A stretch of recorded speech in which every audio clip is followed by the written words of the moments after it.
All right, today we're diving into a fellowship called Underearners Anonymous, or UA for short. Now, when you hear that name, you might immediately think it's all about not making enough money. But actually, it's about something so much deeper. It's really about that gap. You know, the one between the life you're currently living and the one you feel like you could be living. It gets right to the heart of what it means to feel unfulfilled. Okay, to really get what we're talking about, the UA literature has this amazing metaphor. It says, charging too little is like eating soup with a fork. You're always busy, but always hungry. How perfect is that? It just so perfectly captures that frustrating feeling of putting in all the work, all the hours, but never really feeling satisfied or nourished by what you're doing. So, let's get down to it. What exactly is underearning? Well, it's not just about what's in your bank account, though that's often a part of it. The program talks about it in a much bigger way. They see it as a matter of underbeing, not just underachieving. Let's dig into what that really means. So here's the core idea. It's defined as the inability to fully acknowledge and express our own capabilities. Wow. So see, the problem isn't a lack of talent or a lack of dreams. It's a lack of connection to our own potential. It's about all the skills we don't use and the ambitions we've put on a shelf. Really, it's about giving up on ourselves before we even give it a real shot. And this is where the stakes get really high. The literature paints this really vivid picture, contrasting two ways of living. On one hand, you've got a grade C reality. You know that feeling? It's kind of vague, you're dissatisfied, you feel stuck. And on the other hand, you have the potential for a grade A reality. And that's a life where you're visible, you're present, and you're fully unapologetically using your talents. Okay, so this idea of underbeing might sound a little abstract. How does it actually show up in our everyday lives? Well, Underearners Anonymous lays out 12 specific and sometimes pretty subtle self-sabotaging behaviors that are basically the symptoms of this deeper issue. As we walk through some of these 12 symptoms, just do a little mental check-in with yourself. See if any of these resonate. According to UA, just being able to identify these patterns in yourself is a huge first step toward making a change. So this first batch covers a lot of ground. You've got time indifference, which is just a nice way of saying chronic procrastination. Then there's idea deflection. You know that knee-jerk no you have when someone suggests something that could actually make your life bigger? Then you have that exhausting, never-ending drive to prove your worth over and over again. And even something like clinging to useless clutter, which can come from a deep belief in scarcity. Now this next set, man, this really gets to the heart of our sense of self-worth.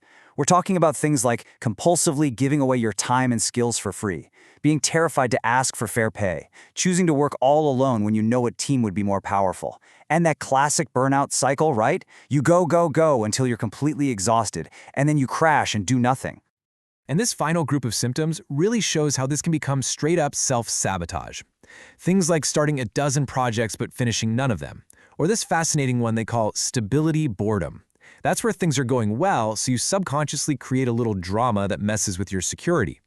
It can even show up as actual physical problems, all rooted in a fear of being seen, of taking up more space in the world. Okay, so we've laid out the problem, we've looked at the symptoms, and it can feel like a lot. So now let's talk about the solution that the source material presents, the Underearners Anonymous program. It's set up like a classic 12-step fellowship, but it's been adapted specifically for this issue. At its absolute core, UA is all about community. It's built on this idea of mutual support. People just get together and share their stories, what's worked, what hasn't, to help each other figure it out. The whole foundation is this powerful idea that you don't have to do this all by yourself. The whole journey really kicks off with these first 3 steps. Step 1 is just admitting, okay, this is a real problem and my life feels unmanageable because of it. Then, steps 2 and 3 are about opening up to help from a power greater than yourself, and that can be anything you want it to be, and then making a real, conscious decision to try a new path. But this isn't just about big philosophical ideas. What's so cool about the program is that it gives you very real, very practical tools. These are the things you can actually do day in and day out to start building that grade A reality we were talking about. There's this great metaphor they use. The program is like a 4-legged chair. For it to be stable, you need all 4 legs. Those legs are going to meetings for that community support, doing the step work for your own self-discovery, using the practical UA tools for change, and giving service to help others and strengthen your own recovery. And what's brilliant is how these tools turn these big ideas into action. For instance, to fight that vague feeling, you do time recording, where you literally track your hours to see where they go. For accountability, you get action partners. To combat that scarcity mindset, you practice possession consciousness, which means clearing out clutter.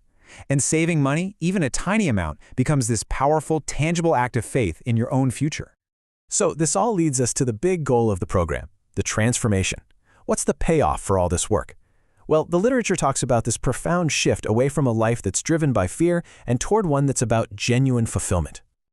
And this quote just says it all. It comes from what they call the promises, which describe a massive change in your whole outlook on life. It's about getting to a place where the past doesn't control you anymore, and you can actually find a real sense of serenity and peace. This really sums up the whole journey perfectly.